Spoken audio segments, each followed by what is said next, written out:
Attorney Thorrsson Keith would also like to make an opening statement, but will you please ask Yes, sir. the Senate Secretary is asked to is directed to administer the oath to Mr. Keith, to Attorney Keith, because Yes, he sir. was not here when the resource persons would administer the oath.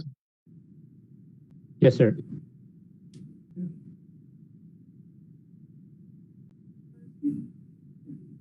Attorney Thorrsson Keith.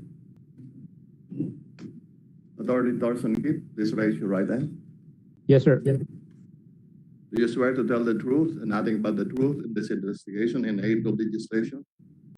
Yes, sir. Opo, sir. Thank you, sir. All right, you're recognized. Please try to limit the opening statement. Yes, sir. Opo, sir. Salamat po, salamat po, sir. Magandang umaga po sa mga kagalang-galang nating mga senador at mga senadora. Magandang umaga din po sa mga kababayan natin na nandito at mga kababayan natin na sa ibang bansa. Ako po si Attorney Thorrsson Montes Keith. Kabibitiw ko lang po bilang Anti-Fraud Legal Officer ng PhilHealth. Ang pangunahing trabaho ko po bilang Anti-Fraud Legal Officer ay maging espiya sa mga korap na empleyado sa PhilHealth. Ayaw na ayaw ko po sa mga korap kasi ang tingin ko sa kanila mga api. Ayaw ko po na inaapi ang mga mahihina at walang laban. Ayaw na ayaw ko din pong ako ay inaapi at ako po ay lumalaban sa mga api. Higit po sa lahat, ayaw na ayaw kong inaapi ng kahit kanino man ang mga OFWs kasi sobrang naawa po ako sa kanila. Sa katunayan nga po, doble-doble po ang binabayaran ng OFWs kasi pati po ang employer's share ay kanilang binabayaran. Hindi pa nga po magamit ng mga OFWs ang PhilHealth sa ibang bansa, pinadoble pa ang bayad nila ng mga aping sindikato, mafia na execom ng PhilHealth. Narito po ako ngayon para magbigay ng aking nalalaman sa malapandemyang korupsyon sa ahensya ng PhilHealth. Sa aking ipapahayag, naniniwala po ako na ang balak ng mga sindikato o mafia ng PhilHealth na ang pagkukuhanan ng impantatapal sa mga nawaldas at ninakaw nilang pera ay sa mga overseas Filipino workers. Ang aking natuklasan sa PhilHealth ay matatawag po na krimen ng taon o sa English ay crime of the year dahilan sa pagsindikato sa pamimigay ng cash advance, ang interim reimbursement mechanism at ang pag-overprice at paulit-ulit na pagbili ng nabili ng IT equipments. Naniniwala po ako base sa aking investigasyon ng perang nawaldas at o ninakaw ay humigit kumulang 15 billion pesos. Naniniwala po ako na ang dahilan kung bakit hindi natatapos ang korupsyon sa PhilHealth at naging kultura na nga po ito ay ang pagtatalaga o ang paglalagay ng mga sindikato o mafia ng kanilang kasamahan, kasabwat o kapwa sindikato sa matataas na posisyon at mga posisyon na nakakatulong sa kanilang illegal na operasyon. Lagi po akong nagsusumbong ng mga katiwalaan dito sa mga kaukulang ahensya kagaya ng PACC, ang resident ko, pati na rin po ang NBI. Nagsumbong din po kami kay Brigadier General Augustus Boy H. Divilla, SBP for Operations PhilHealth. Kay Brigadier General Augustus Boy Divilla ko po unang nalaman na mafia sindikato ang lahat ng nasa execom. Kung mapapansin niyo po sa lahat po ng mga anomalyang transaction ay wala siyang pirma. Noong napansin ng mafia na marami ng mga dokumento ang napupunta sa mga kaukulang ahensya at mga matataas na tao na may interes na sugpuin ang korupsyon sa ahensya, ako na po ay kanilang pinaghinalaan at pinagbawalan nila akong sumali sa execom meeting. May pagkakataon na inutusan pa po ako ni Brigadier General Ricardo Morales na puntahan ko si Commissioner Greco Bilhica para hilutin ang kaso ng PhilHealth sa overpriced COVID testing kits. Inayawan ko po ang utos at sinabi ko po kay Brigadier General Morales na ano na lang po ang tingin sa akin ni Commissioner Greco Bilhica kapag pakikiusapan ko siyang hinggil sa kaso. Namula po si Brigadier General Ricardo Morales nung sinabi ko iyon. Nandun lang po sa tabi namin si Colonel Etrobal Laborte. Naniniwala po ako na masusugpo na natin itong malapandemyang korupsyon sa PhilHealth. Naniniwala din po ako na mabibigyan na natin ng kukulang batas na magiging proteksyon ng mga mahal nating overseas Filipino workers. Ang Diyos ang ating lakas at ang Biblia ang ating gabay. Mabuhay ang mga Pilipino, mabuhay ang Pilipinas. Salamat po, sir. Salamat po. Salamat po. Thank you, Attorney Keith. After those opening statements, I will allow our colleagues to raise questions to our resource persons. For every round, a senator is given 10 minutes to ask his questions. The interjection of the Senate President or the Chairman and the Vice Chairman will not be counted in the 10 minutes of the senators. Now, for the order of questioning, this will be followed. First, the physically present in order of their arrival, and then the officers, and then the virtually present in the order of their login. If you want to know, if our colleagues who are monitoring would want to know the list so that they can prepare and know what time more or less they will be called, we will start with Senator Lacson, and then Senator Lapid, and Senator Tolentino, and Senator Villanueva. Thereafter, the officers in the order of their login, Senators Tubiri, Drilon, and Recto. And then Senators Marcos, Po, Ontiveros, Go, Villar, Pangilinan, De La Rosa, Binay, and then Angara. So that for the record. So let us start by recognizing the Vice Chairman, Senator Ping Lacson. You have 10 minutes. Thank you, Mr. President. I'd like to address my questions to Board Member Al Kabading. In your letter to PCEO Morales, dated May 19, 2020, I will quote a portion of your letter. You said, you repeatedly endorsed the IT proposal, not even waiting for the internal audit report ordered by the board. So my question is, can you state before this body yung instances where President and CEO Morales endorsed this allegedly flawed IT budget proposal? May mga instances ba na siya yung nagtutulak nito? Board Member Kabading? Wala ka-mute.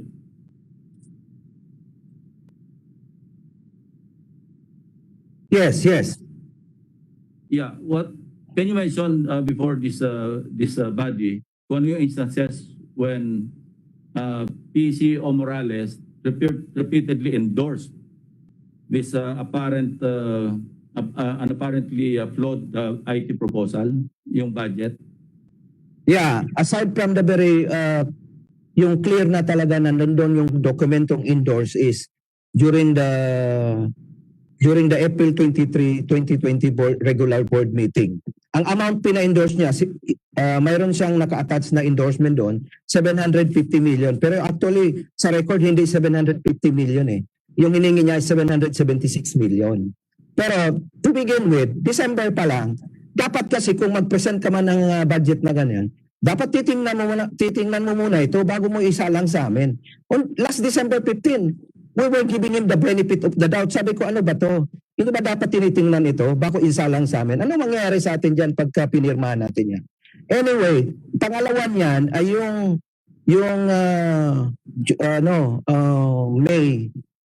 May 9, because April 23, May 9. Dinagdagan na naman ng 216. Sabi ko, dito na nagkaroon ng heated argument because why are you are trying to set aside the internal audit report pagkatapos ngayon sasabihin mo na unahin mo na yung 216 just because the internal audit report does not mention the item of the 216 million? Yun po, Mr. Senator. And I understand there's also a letter coming from PCO Morales addressed to the board. Would you confirm this, General Morales? I think this is dated. This is about the board meeting held last May 14, 2020. Sumulat po kayo sa board at you acknowledge the fact that there were apparent irregularities in the budget proposal ng IT. May I see a copy of this letter, Senator, please? Is this, Yes, there is a copy plus on the board. merong portion dyan na ina-acknowledge ninyo na meron talagang apparent irregularities in the IT budget proposal. Shouldn't that be reason enough para itigil na yung pag-endorse ng budget for the IT as PCO? And instead, order investigation or further inquiry as to the proposal, budget proposal. Can I have a legible copy of this letter, so that I can? But this is your letter to the board, eh? I have many letters to the board. No, this is dated 15 May 2020. Paki-zoom mo nga yung paki-highlight yung portion that I just mentioned. Ito, I take particular issue with the proceedings of yesterday's regular board meeting when it was suggested that an IT-related proposal contained provisions that would be disadvantageous to the corporation. So, in-acknowledge ninyo na merong issue. No? Since all submissions to the board are supposed to have management's imprimatur, by extension, management at its head, the PCO was complicit. Parang nagdududa pa kayo, bakit nagbibintangan nyo ba kung complicit dito? Yes, sir, I confirm this was my letter, but it was not to the board. It was to the individual board members. Yeah, ganun din yon.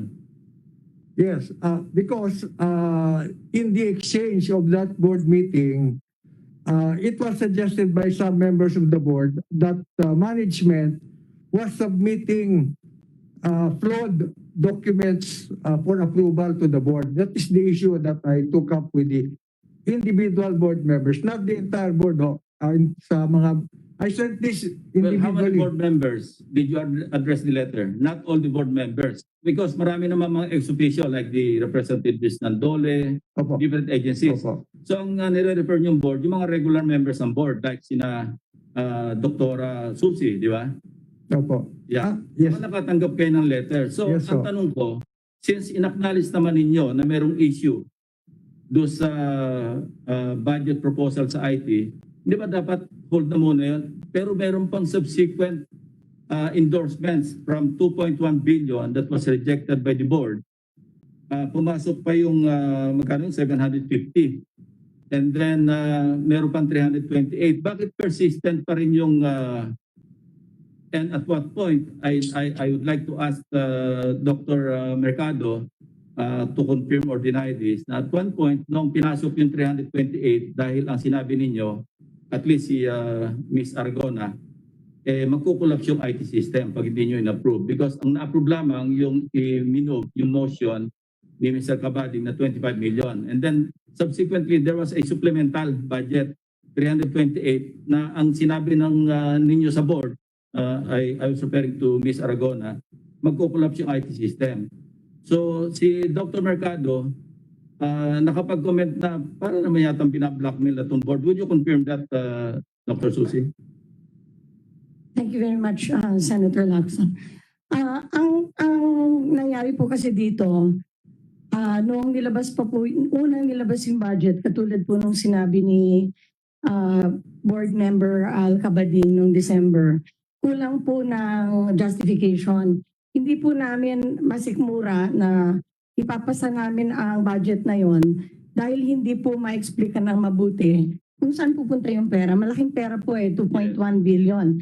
At ako po bilang public health panelist po ng PhilHealth, excited po ako na may ganong kalaking pera para sa information technology dahil sa ako po sa baba, sa grassroots level, tumutulong po ako sa ibang mga LGU tsaka sa ibang mga opisina. Nakikita ko na yung pong information technology system po natin ay talagang 20 years behind po tayo. Wala po tayong mga laptop, wala pong mga gamit, hindi po kabit-kabit ang mga sistema.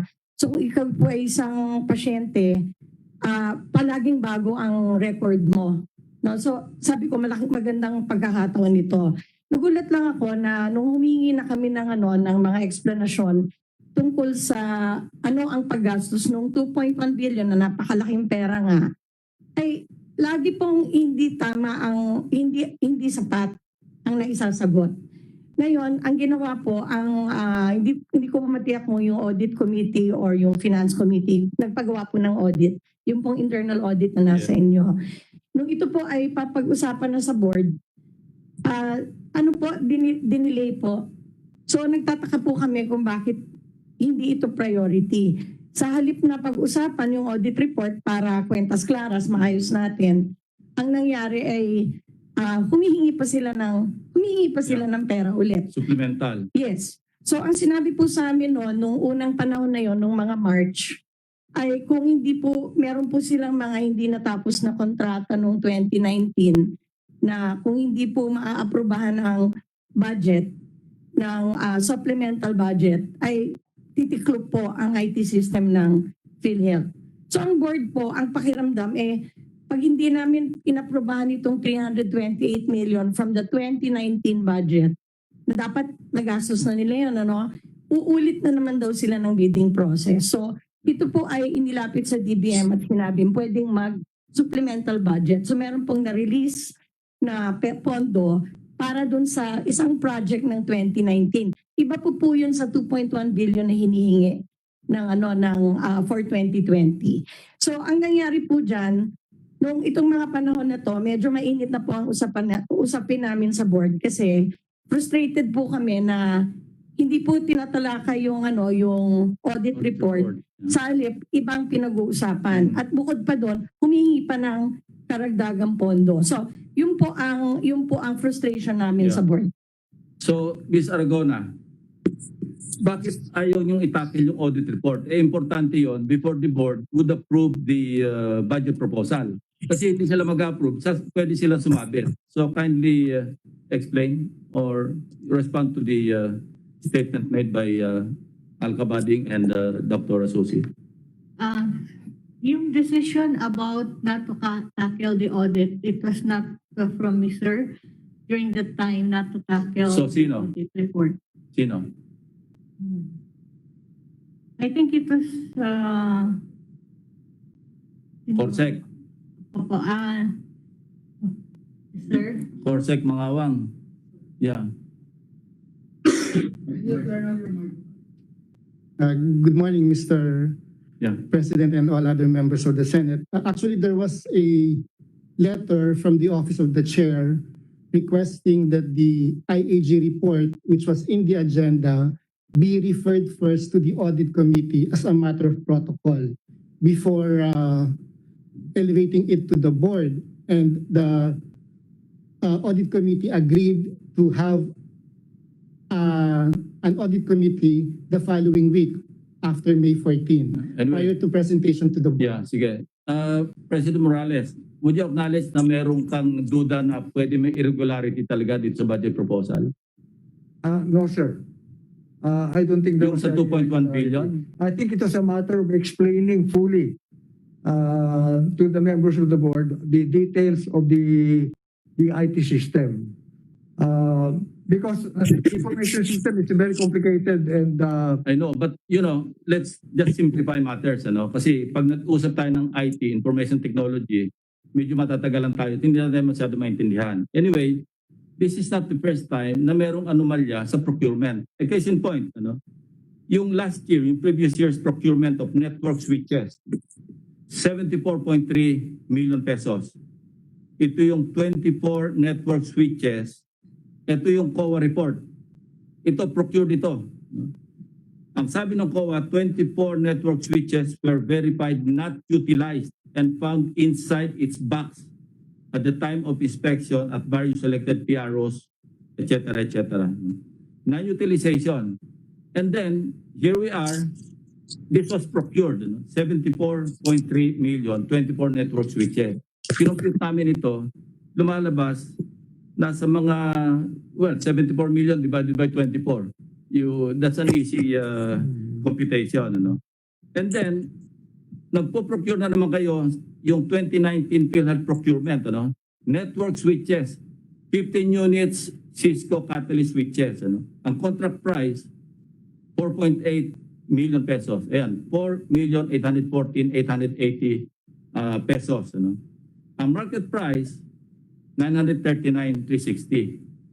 So ang difference, because, and I would like to ask Colonel Laborte, ang lumalabas dito, ang overpriced ninyo, yung ma-incur na losses ng government, kung natuloy ito, because this is an awarded contract, but not procured, kasi napigil, hindi na implement. As a matter of fact, I think one of the board members, sino yung, kasi napirmahan na ito eh. And then, medyo pinunit yung mga pages na pirmado kasi alam niya sasabit. Look, 62,000 pesos. Na presyo nito, yung galing sa unit price ng IAG ICT report do sa ISSP, 441. Yung unit price as per IT clearance from IMS, 420. Yung unit price sa bid price, yung SBAC, sabi na nakatipid kami rito kasi 320,000 lang ang bibili namin sa halip na 420. Pero a simple checking, Google lang, no? Doon sa mismong website ng Cisco, and lumalabas $1,224. I-51 to 1 mo na lang yung exchange rate, that's roughly 62,000 pesos. So nanakawan na naman yung gobyerno yung pera ng PhilHealth in the amount of 3.8 million pesos. Alam mo, masyadong blatant, masyadong brazen. Hubris ang tawag dito. Na ganitong kalaki yung overprice, hindi na natatakot na mabubuko. Alam nyo, yung here and there, 5%, 10%, pwede siguro ipikit na natin yung hindi lang isang mata, siguro 2 mata, pero my God, 3.8. Tapos hindi pa yon.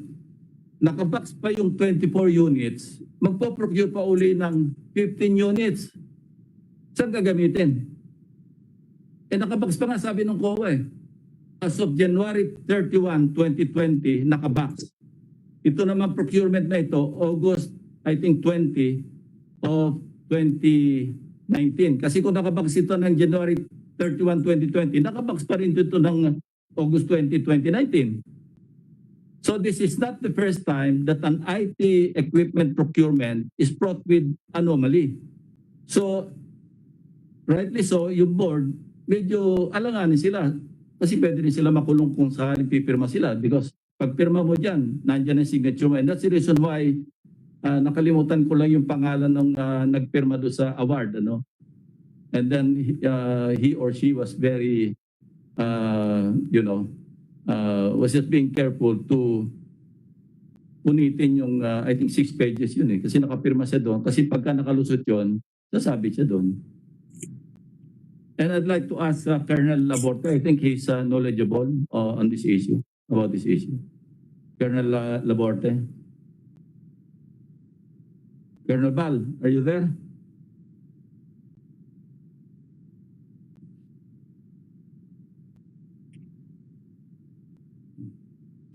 Ngayon, yung 15 units na nabibilin pa ulit, overpriced pa ulit.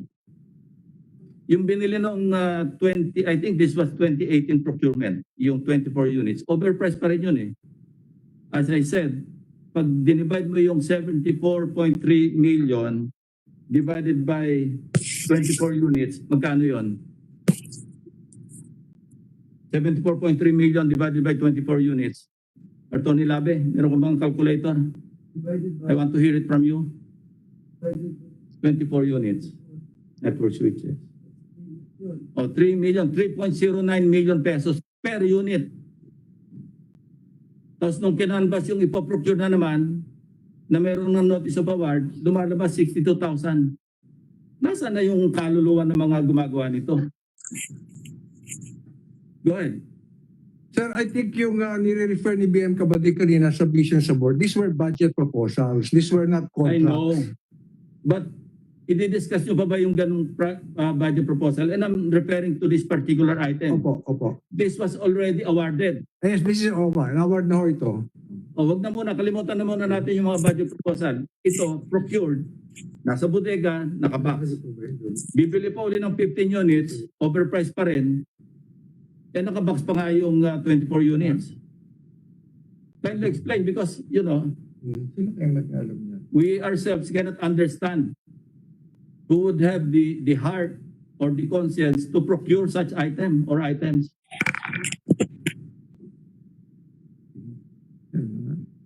Oh, wala na makasagot.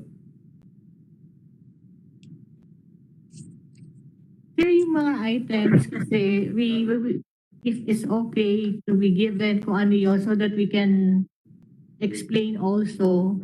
Record nyo ito eh. Po. Ito sa inyo nang galing ito. Yes Sa po, may PhilHealth. mga... Huwag mong hingin sa akin kasi kayo nagbigay Yes, sa akin ito. ah, Hindi ikaw. hindi ako. Pero PhilHealth ang nagbigay sa akin ito. Kaya huwag mo kong hingan sa inyo galing ito. Sige po, sino po nagbigay? I won't tell you but galing sa PhilHealth because these are official documents. Sige po. Even the COA report. Ito maliwanag. Meron niyang...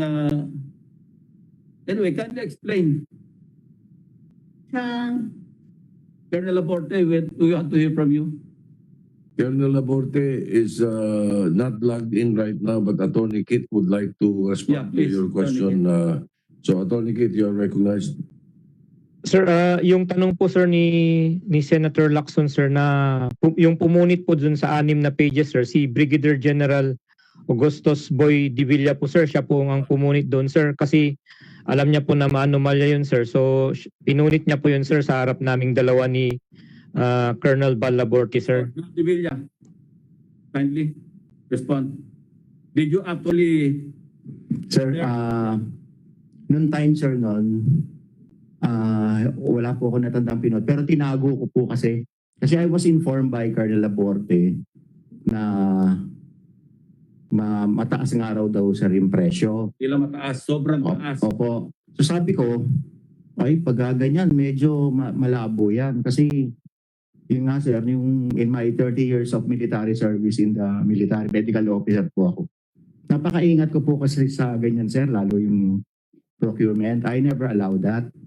So sabi ko, ay dapat tanggalin. Tsaka hindi ko pa naman time nung binibidding yan. I'm only 9 months in PhilHealth sir. Can you produce those documents? Kasi sabi mo, hindi mo naman pinunit, itinago mo. So where is it now? Sir, I believe it's still existing pero hindi ko na po matanda kung nasa sir. No. Sir. Hindi pwedeng ganyan sagot. Opo, sir. Yes, sir, I will try to find out. But siguro sir, baka na kasi every morning, Attorney Kit, Thorrsson, and Monday to Friday, sir, parating nasa office Would kayo. you like the committee of the whole to issue a subpoena? So you'll be compelled to submit Yes, sir. the document to the committee. Okay. Yes, sir. I so move, Mr. President, Sir, that the document mentioned should be submitted to this committee. All right, hearing no objection, the Senate Secretariat will issue a subpoena to Sistecum yes, sir. for the documents mentioned. You may proceed. By the way, Senator Lacson, you're 18 seconds to go, but Senator Lapid is giving you his 5 minutes. So you may continue. Bakit 5 lang? Anyway, thank you, Mr. President. Moving on, IRM. Merong listahan ng mga hospitals. I think there was an issue one, circular number 2020-0007. Ang mother or yung reference, yung parang progeny, sabihin natin, yung pinanggalingan ng, I don't know if it's the right term, but yung pinanggalingan dokumento doon, several issuances. Yung sinasabi, pagka yung fortuitous events ang sakop, like nung nagkaroon ng Undoy, merong similar issuance, PhilHealth circular din, ibang number, ibang series. And again, during the Marawi siege, nag-issue rin. Now, ang talagang intent ng interim reimbursement mechanism, it is a special privilege for the provision of substantial aid to an eligible HCI, healthcare institution, directly hit by a fortuitous event with a clear and apparent intent to continuously operate para ma-rebuild, para hindi ma-hamper yung kanilang operation. Binibigyan ng interim reimbursement under the IRM mechanism or policy, binibigyan ng pera. But eventually, when you issued 2020 circular number 2020-0007, ito na yung COVID-19. Bakit parang nag-deviate dun sa intent ng IRM? Parang nasama na yung COVID patient.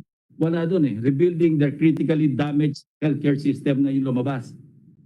Samantalang calamity, Marawi siege, man-made or natural, yung intent. kindly explain why you deviated from the original intent of that circular.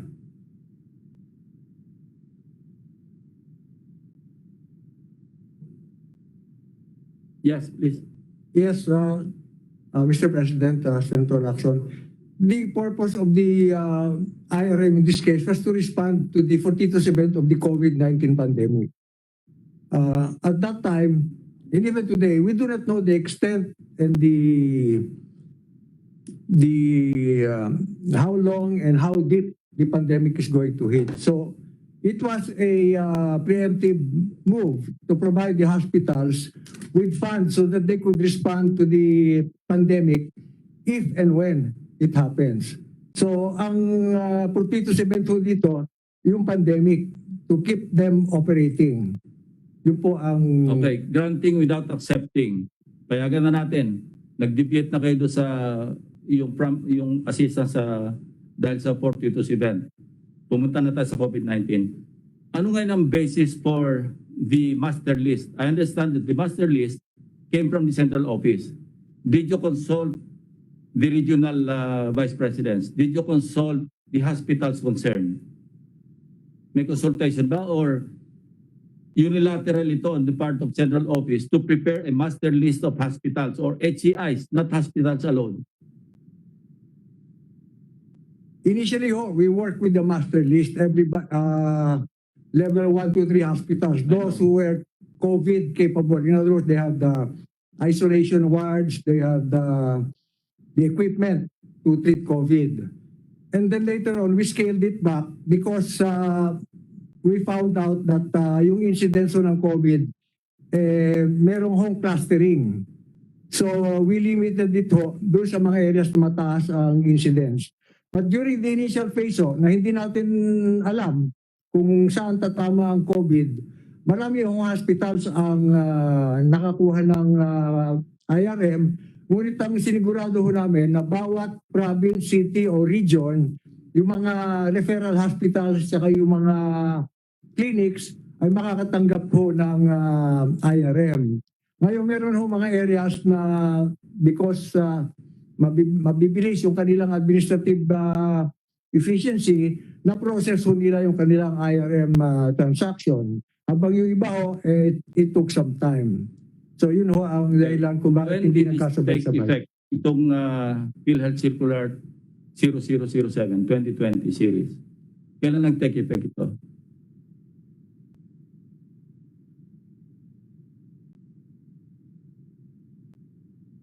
It was issued 20 March 2020. Ang tanong ko, kailan yung effectivity date?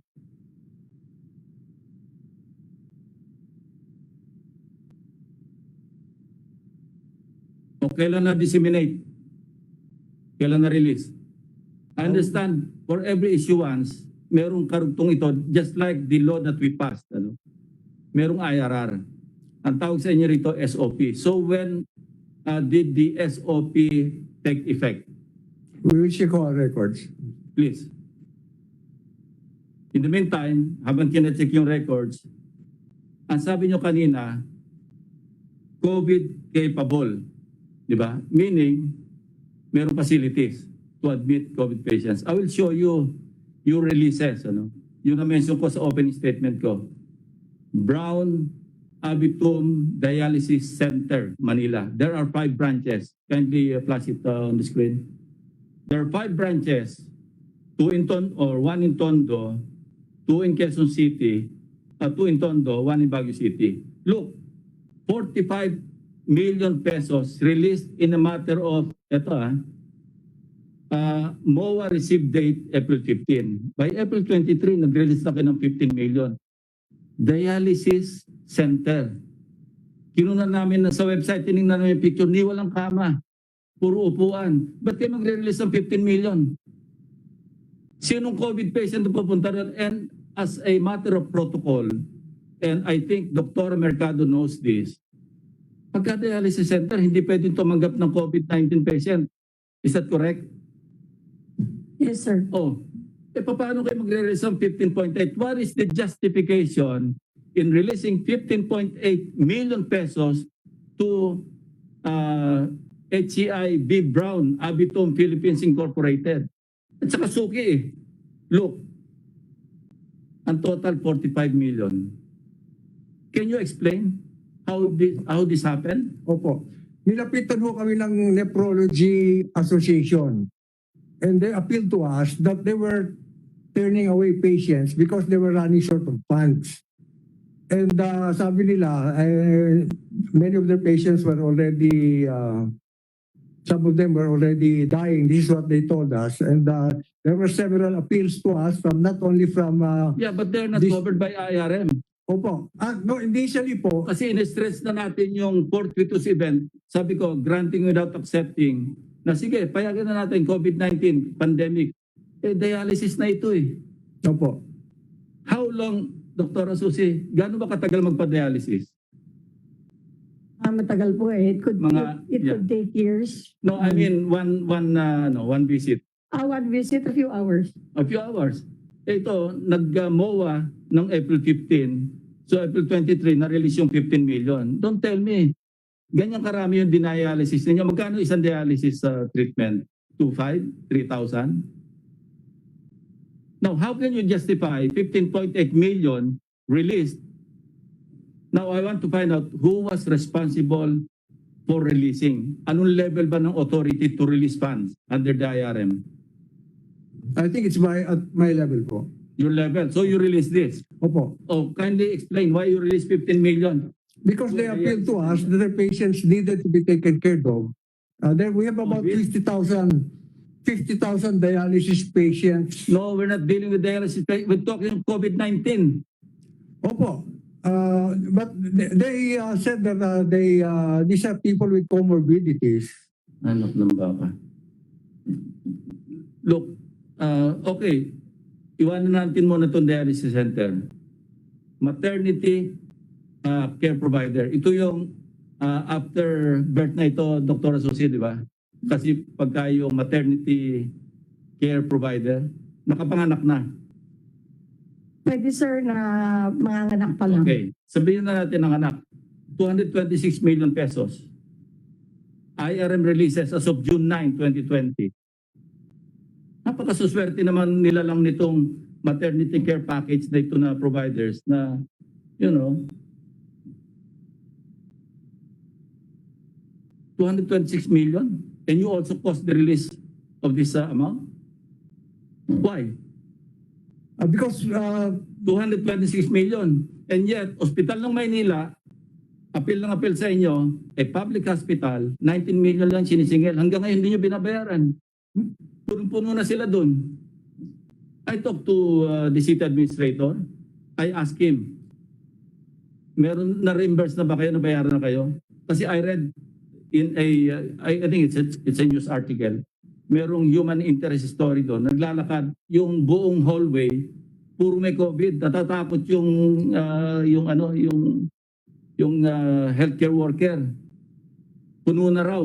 Wala siya magawa kasi kailangang i-treat niya. And yet, hindi nyo nare-reimburse. Despite so many appeals. My time is up, Mr. President. I'll just do my second round later.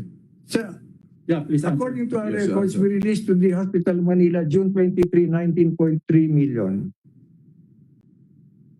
Well, you better check your records because I just asked Mr. Cesar Chavez from the Office of the Mayor, and he submitted to me the report only last night. We'll have to check off because according to our Anyway, records, kindly, June 23. we go back to the question, maternity care provider. Bakit re-releasean ng 226 million pesos? well, they also appeal to us. So lahat na nag-a-appeal, binibigyan nyo ng pera. Hindi ho lahat, hindi ho lahat. O kaya nga, anong basis? The basis of need po. They are operating. Yeah. You have Senator Lapid is giving up all his time to you. He has 3 minutes and 47 seconds left. Senator Lacson, you may continue. Thank you, Senator Lapid. Yeah, please kindly explain fully and try to convince us that this is, this is proper and legal. You have the floor. Yes, sir. We have about 8,500 healthcare facilities all over the country. And these are accredited with PhilHealth, and they service our members. Now, under the COVID-19, we initially said that we will only focus on those that are COVID capable. But initially, the board approved about 27 billion, but they did not specify which facility would be covered by this.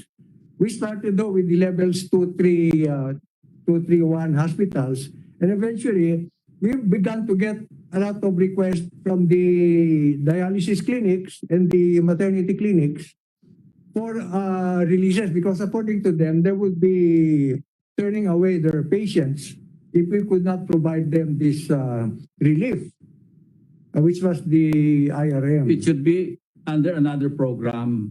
Ang pag-usapan natin, IRM. Pag sinabing IRM, COVID patients, ito pag-usapan natin. Huwag mo sabihin na nag-appeal kasi tina-turn away ng pasyente, wala silang pera. Ibang program yan, huwag sa IRM.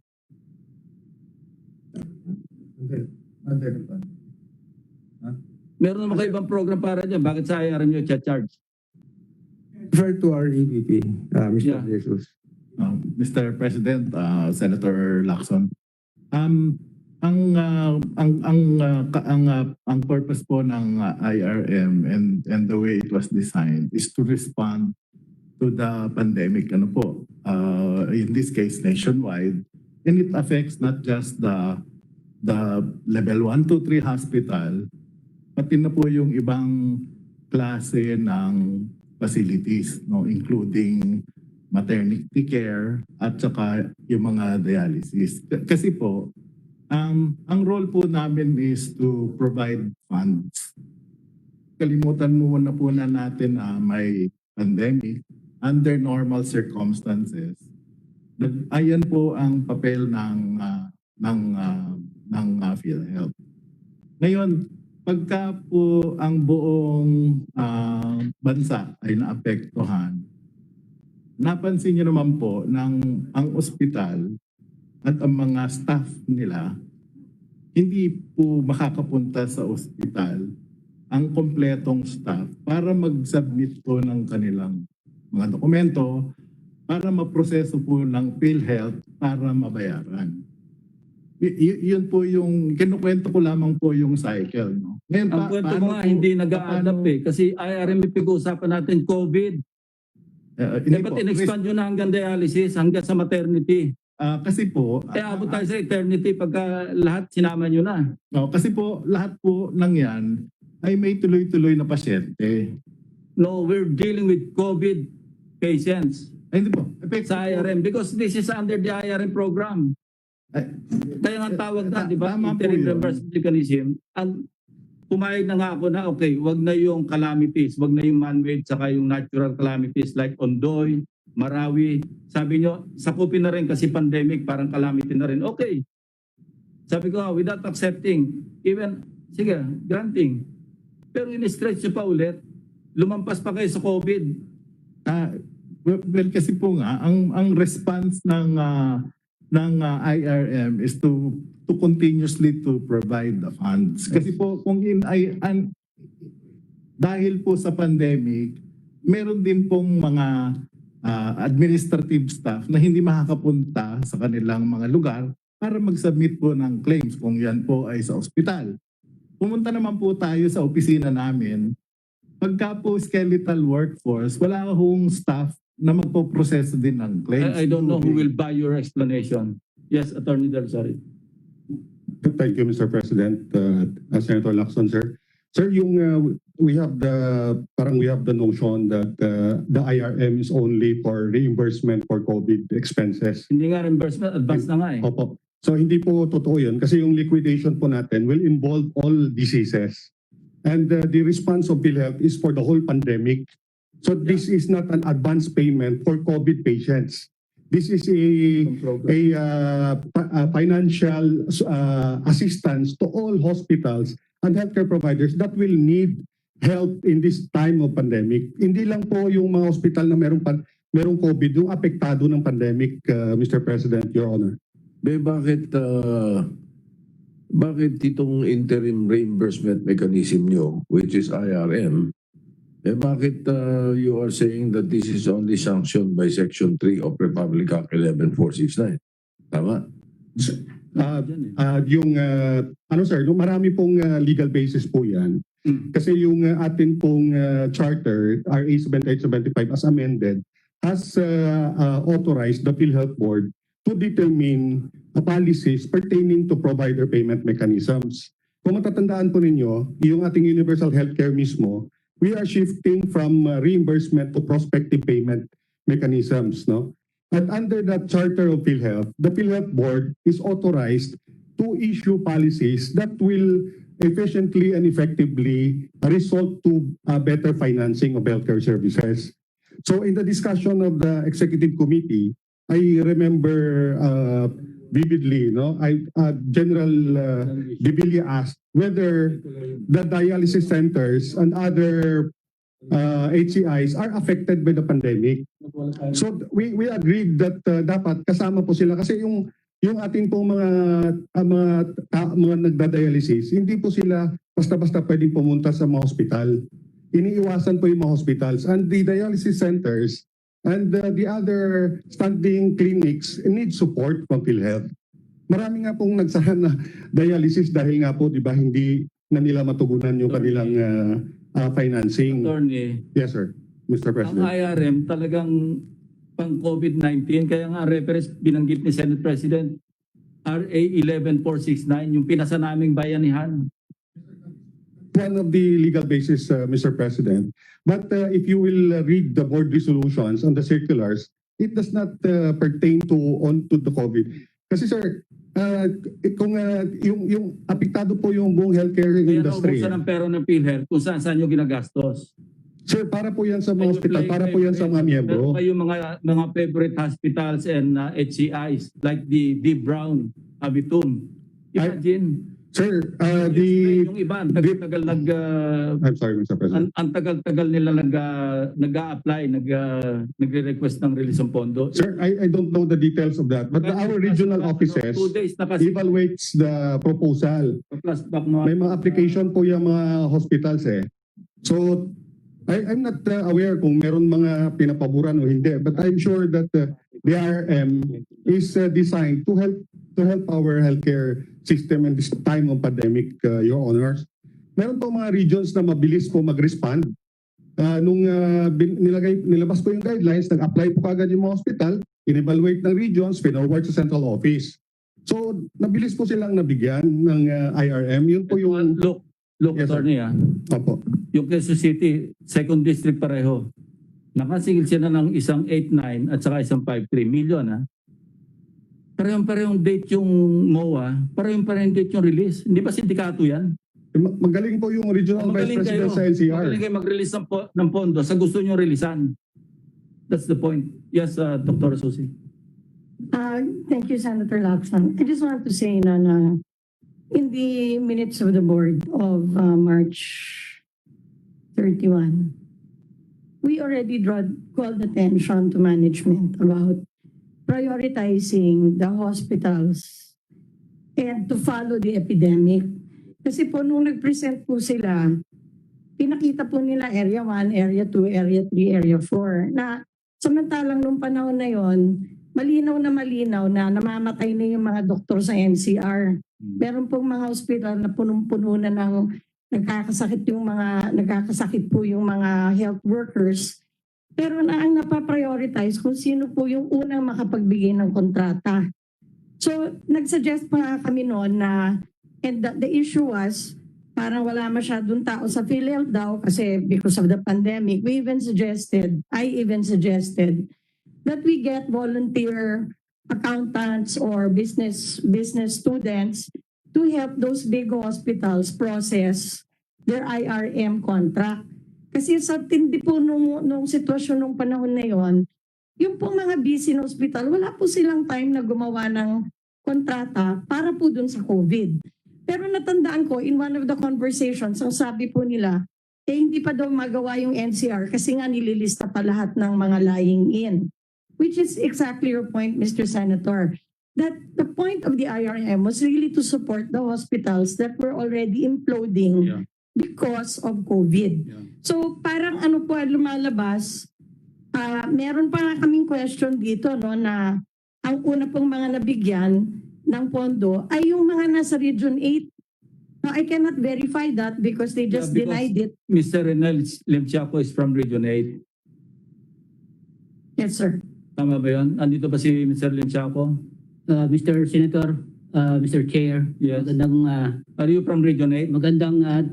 umaga po. Yes, sir. I am from Region 8, sir. Yeah, I got it. Can I give some information about what BM Sosi have said, Mr. Senator? Go ahead. Tama po si BM Sosi, Mr. Senator.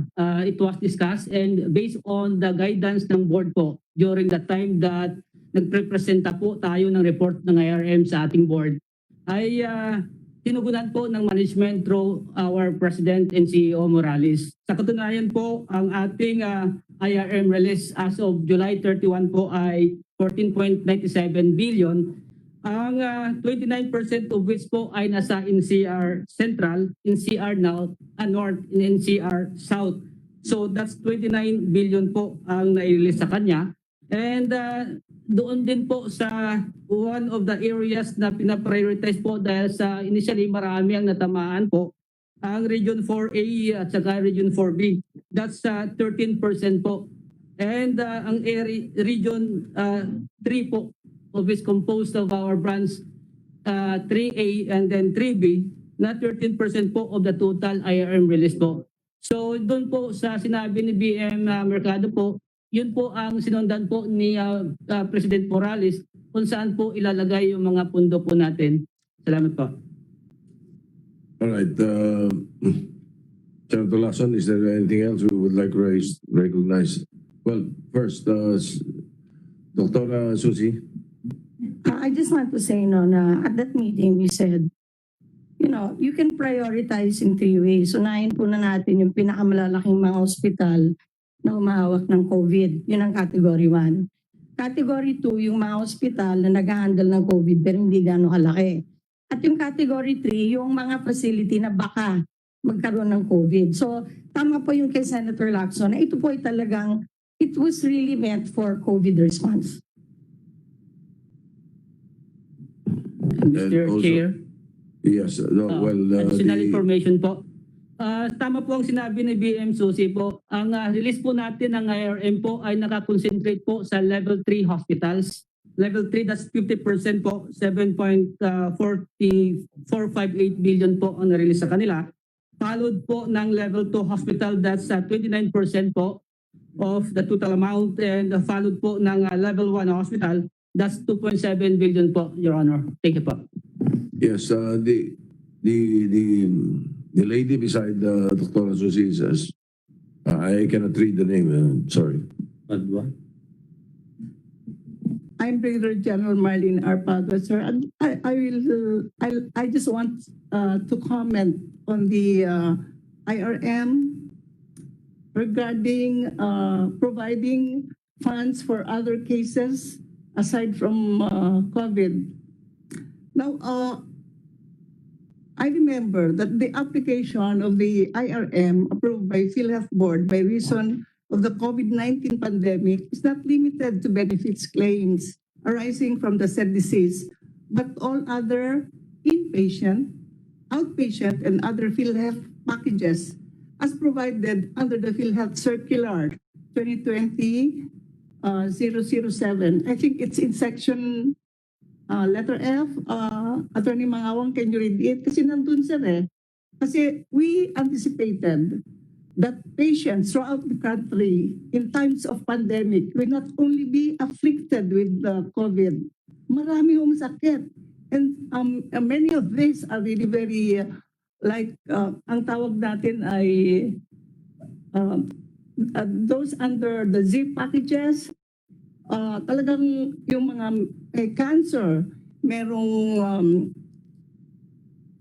those are yung mga cardiovascular diseases na talagang mahihirapan sila. And this will also explain or rationalize why funds were released to areas even with low counts in cases of COVID. Kasi ina-anticipate natin, hindi lang naman COVID ang tinitignan natin. Actually, if we talk about like diseases now in the country, ang tinitignan lang natin ngayon ay yung COVID. Pero actually, kung titignan yung statistics, marami yung namamatay sa tuberculosis, sa other diseases. Pero number one, tuberculosis po. Kasi yan po ang natatandaan ko, that were communicated by the communities, the different communities. Kaya in-anticipate na rin namin, I remember in our board meetings also, that these were discussed. Kailangan, we should also include, I think, BM Mercado, you're the one who said that also, na dapat mag-release din tayo ng funds for the non-accredited, the private, yung government, even yung mga small clinics. Kasi ang transport ho natin ay limited. Paano ho yung ibang tao na wala who are not who do not have access to the tertiary hospital or the hospitals that are accredited? Saan ho sila pupunta? Siyempre ho, doon sa pinakamalapit na hospital. Ganun po ang pagkaintindi ko when we were discussing all this during our conferences. Kaya kailangan mabigyan din lahat ng hospitals throughout the country. And I think that is in consonance with the... You are a board member, General Padua. Yes, Senator, the Honorable Senate President. Opo. All right, thank you, General. Kaya yun po ang pagkakaintindi ko. Kaya kung nabigyan ho lahat, kahit na ho yung hindi accredited, para ho makaresponde kaagad sa mga taong bayan, kahit sa kung saang liblib ng Pilipinas. Natatandaan ko po yun, that was discussed during one of the conferences. Salamat po.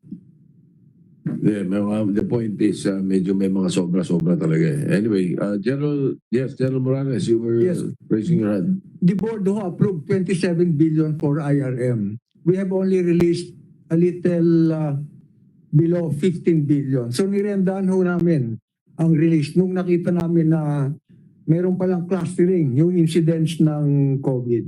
So we held on to some of the funds ho. Yes,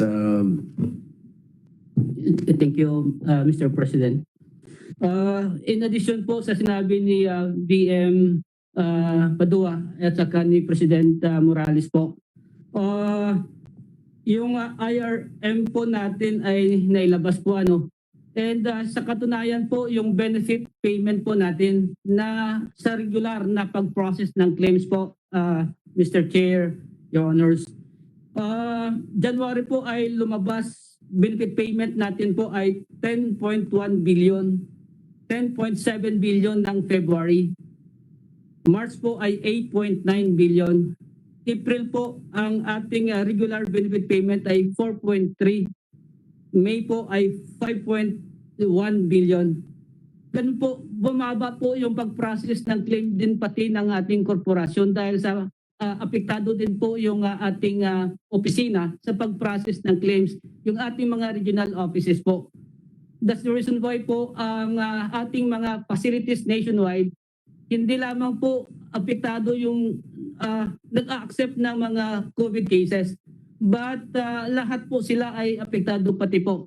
That's the reason why yun po proposition po ni PCO Morales yung IRM po natin. Maraming salamat po. all right.